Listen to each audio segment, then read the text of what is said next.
Good morning. Ross! You can't make a Tomlet without breaking some Gregs. Gotta break some Gregs. Team Tom for the win. Woo! Oh, Tom. You know he's not going to last long in that job.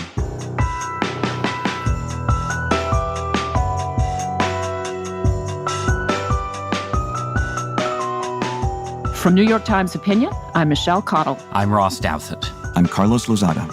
And I'm Lydia Polgreen. And this is the Matter of Opinion Succession Special.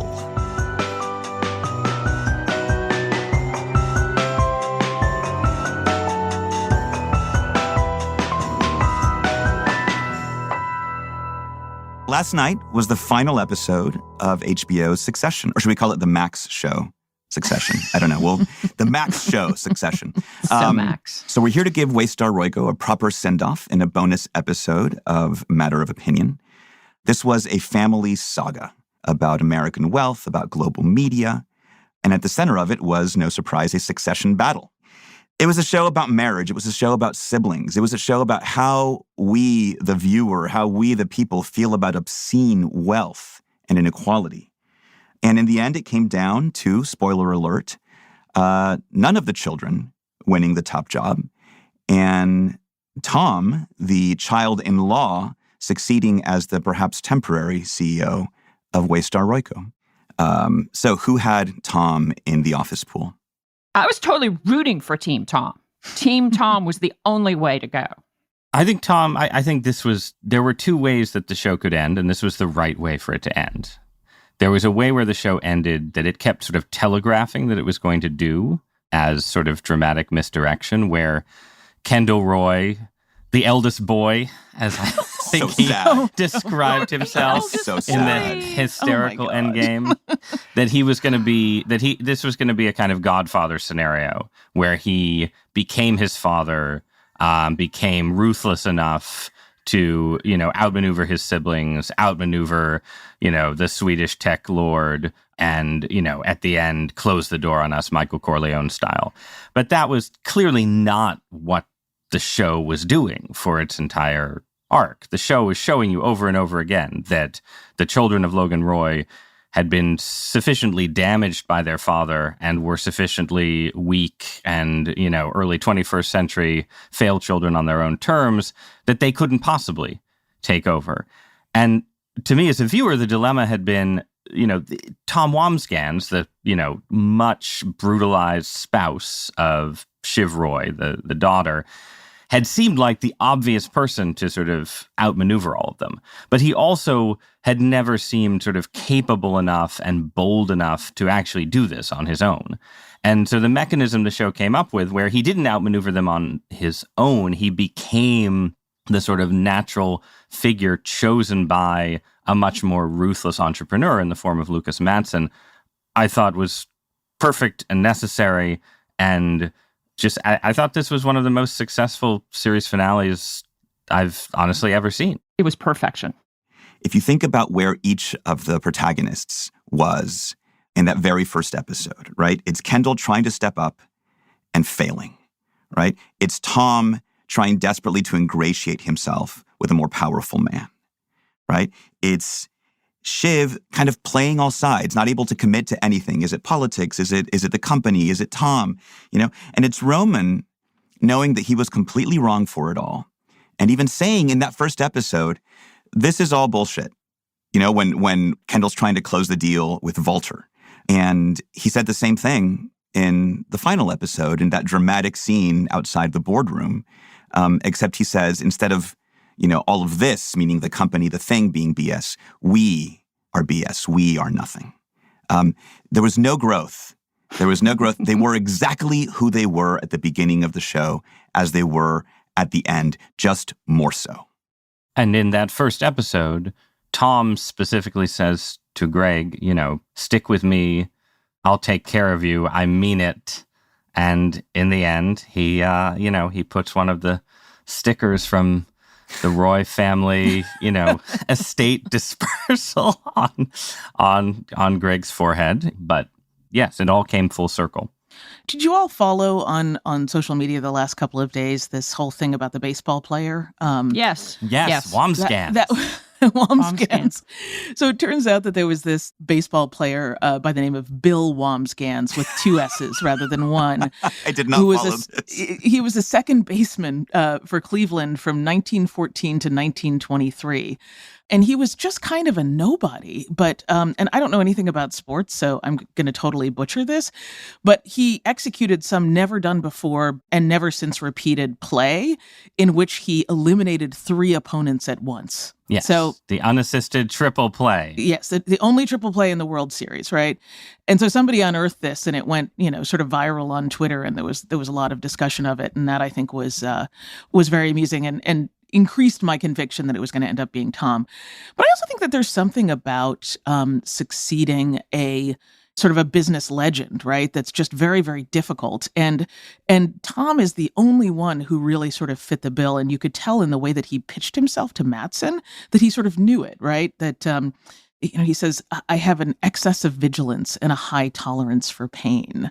And Matsson tells him, I need a pain sponge, which is like, really, really pretty wild. But if you think about it, right, the successful CEOs, the successful sort of successor CEOs don't try to, replicate the original. They don't try to sort of get to these operatic heights, So it makes a certain kind of sense that it's a little bit of a nobody. But I do think that there's a real question of how long that's going to last. The ending felt a little bit unstable to me. We need a spinoff just featuring Tom and Greg. No. Don't mess with this. The beauty of that conversation between Matsson and Tom was so exquisitely painful and awkward when he, just to kind of test Tom, he says that he wants to sleep with his pregnant wife, right? And to see how much abuse this guy will take. And what I love about Matsson saying he needs a pain sponge is that Tom has been a pain sponge for 4 seasons, right? And so he's very comfortable with the pain sponge role. And the writing has been so great in the show. There were just a few moments this episode when I thought things were like a little bit too much on the nose, and maybe that was inevitable as they were kind of wrapping things up. One is the pain sponge, which yes, of course, that's Tom. That's the definition of Tom in this show. The other is when Shiv is having it out with Kendall and says, I love you, but I can't stomach you. And that is exactly how I feel about this family. I have come to love this saga so much, but I can't stand them. I can't stand any of them. Well, the perfect encapsulation of the show for me was when I saw the trailer coming into this season. Before any of the episodes had aired, they had the line from Logan, which is, I love you, but you are not serious people. And that is the entire series. It is the story of 3 entitled, damaged children desperate for daddy to express some love and confidence in them. And just they're coming to the awful realization, well, perhaps not Kendall, but at least the other 2, that no, they're not worthy. And daddy wasn't going to anoint any of them. And it's just all falling apart. I mean, they do get in this finale one vision of the siblings without the toxic dad, right? You do get the ridiculous scene of them in their mother's Caribbean kitchen making Kendall a celebratory, disgusting shake to drink to, crown him king. Meal right? fit for a king. A meal fit for a king. And it was, it was a sign that maybe they could just love each other straightforwardly in a world where, they just took their billions of dollars. I mean, this is, the backdrop of all of this is that in losing this, they merely walk away as billionaires. I mean, I think that there is that whole scene with at the mother's house is extraordinary. I mean, Lady Caroline, what a character for the ages. And I think that, we sort of get this, she's very chilly. She's not maternal. The fact that she really doesn't feed them, when they go to her country estate in England and there's this bird that's full of this tiny pigeon that's full of bird shot and, mind how you go, not much to eat. And then when when they arrive at her Caribbean house, that she says, well, it's very hot, so I didn't think that you'd really want much to eat. And she says it's going to be hearty fare, but modest rations, and then pawns off some heels of bread to them. So it's really striking to me that she's actually the one figure who seems to give them like truly good advice, which is, let this go, live your lives. And of course they don't take it. They charge ahead. One of my favorite moments with Lady Caroline is when Kendall is saying that he might have to leave early because, he has a big board meeting. And she's like, oh, I've never heard that one before in my life, an important board meeting. But I think she kind of has a point in a sense that, I got a little bit of blowing up the Death Star again vibe when the big culmination is a board meeting, which was the big culmination of an earlier season at another moment when Kendall tries to take over and again fails. And so that was just a tad disappointing for me that it had to center around yet one more board meeting. But in a sense, it doesn't also, because Succession, the title of the show, right? It was never about who would get to run Waystar. It was about who would get chosen by Daddy to run Waystar. So in a sense, none of them could win after Logan died. I think that one of the brilliant things about the way that this season was written is that so much of what we thought was going to be the drama was drained out, right? Logan Roy dies in episode 3. We knew that ultimately Logan Roy had chosen Lucas Matson as, the person who was going to buy his family company. And so all of this was really sort of, how are the kids going to maneuver and navigate around this? Because the only option once Logan was left would be to prove that you've bested him by thwarting the thing that he wanted, which was the sale of the company, which was no question the absolute right thing to do. I did have a question, though, for you all. Why do you think Shiv did what she did? Because a lot of this is about owning each other. Like, they had spent their entire life fighting over their father's affection. He was completely withholding. And in the end, they couldn't get that, but they could get one up on each other. And it was just such a damaged family dynamic. I mean, not to make everything about the current political system, but it reminds me so much of Trump, where he would have the kids competing against each other on the ski slope and making it clear that, you're a loser if you don't come in first on everything. I mean, there's just a kind of weird family dynamic in this show that was about not just getting Daddy's approval, but also getting one up on all of your siblings who were trying as well. Oh, I don't know. I think Shiv, I don't want to say it was an unselfish move, but I think it was, for one thing, it brings you, to Carlos's point, full circle back to the beginning of the show, when at the beginning of the show, Shiv was outside the family business, and in her relationship with Tom, they explicitly imagined Tom ascending to run Waystar while she was out of it, right? But also, yeah, she was sort of offered a choice between Tom as CEO and Kendall as CEO. And she made the right choice. I mean, just, sort of moral issues aside, Tom is going to be a better CEO than Kendall. No question. I thought it also connected to the earlier conversation in the episode between Shiv and Tom, when Shiv's getting on the plane to fly to meet Roman. And she basically is asking him, is there anything left between us? Can we make this work? And, Tom says, oh, I see you finally fallen in love. You've fallen in love with scheduling opportunities, right? Because, they're going to have a kid together and things would be simpler if they're together, right? Because she's seen what it's like when they're not. And so I saw those things connected. I saw it also as not just Tom would be better at this job than Kendall, and I can wield more influence with Tom. I also saw it as a way to kind of, making her choice to keep whatever version of a family she can have together. Well, there's an argument that's online about the show that basically takes the darkest possible view of where Shiv ends up. It says, look, she's sort of recreating her mother's dynamic, where she's going to be the emotionally withholding wife of the powerful CEO, trapped in an unhappy marriage, or not trapped at some point, right? But that she's just going to sort of do to her own child what her mother and father did to her. I think that's a totally plausible reading.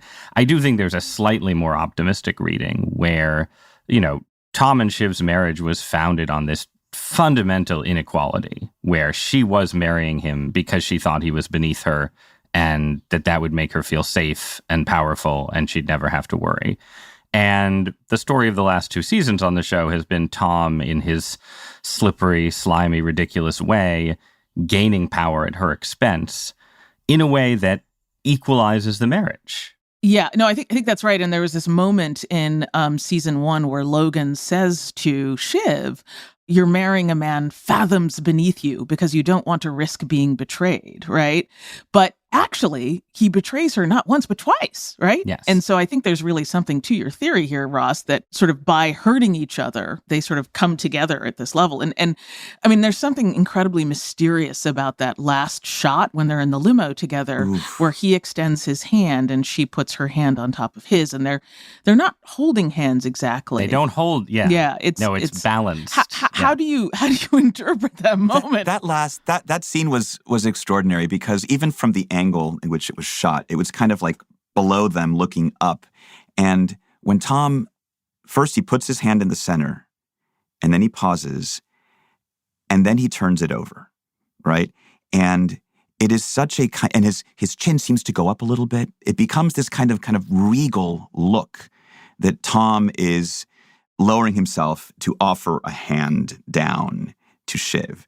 And she pauses and waits and then puts it there. I didn't see that as a moment of equality or of unity. I saw it as a complete, power grab. Tom saying, this is the deal now. I'm in charge. Here's my hand. You better take it. Yeah. I'm kind of with Carlos. I don't think this is about balance. I think they just switched places. I mean, with the current deal, yeah, she's super rich, but they just cut the legs off from under all those kids.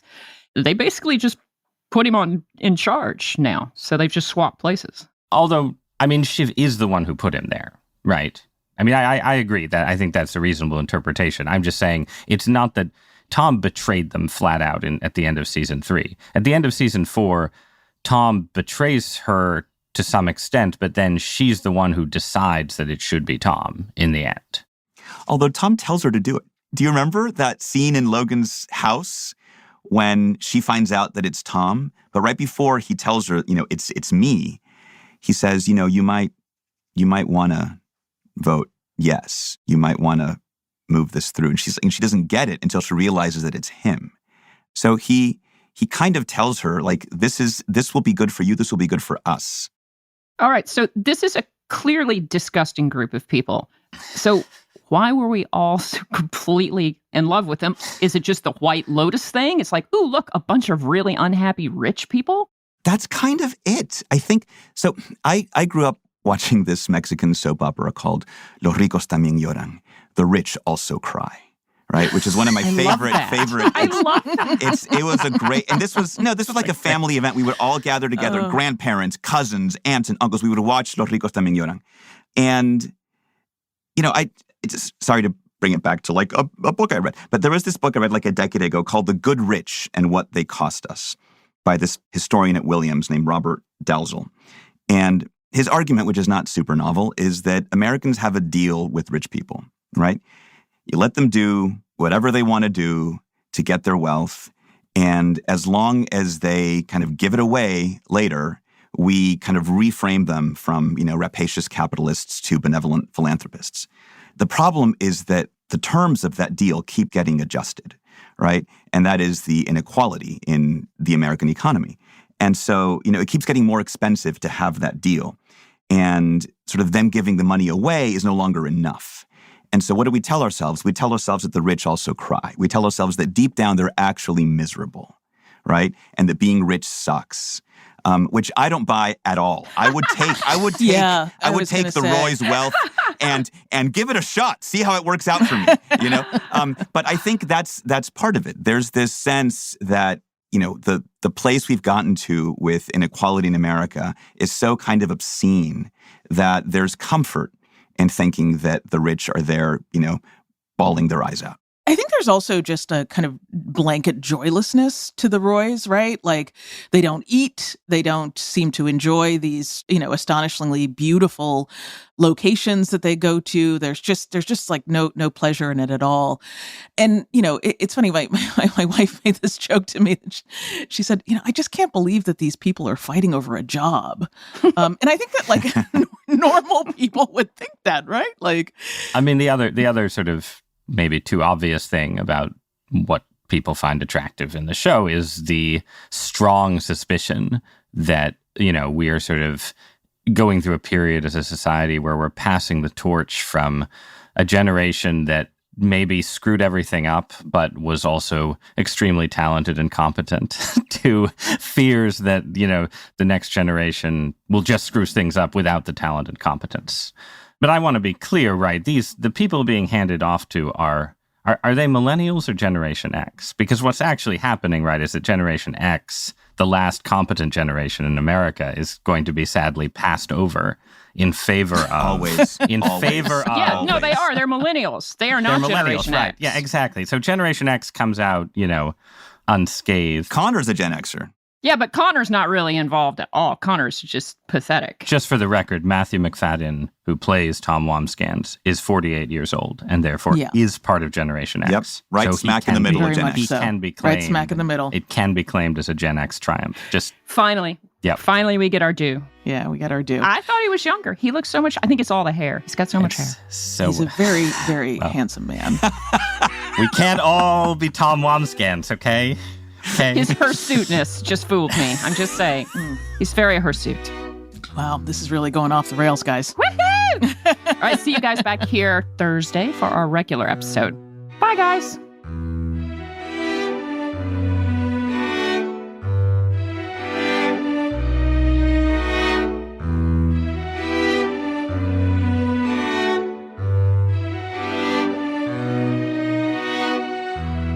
This special episode was produced and fact-checked by Phoebe Lett, mixing and original music by Isaac Jones and Pat McCusker, audience strategy by Christina Samilewski and Shannon Busta, edited and executive produced by Annie Rose Strasser.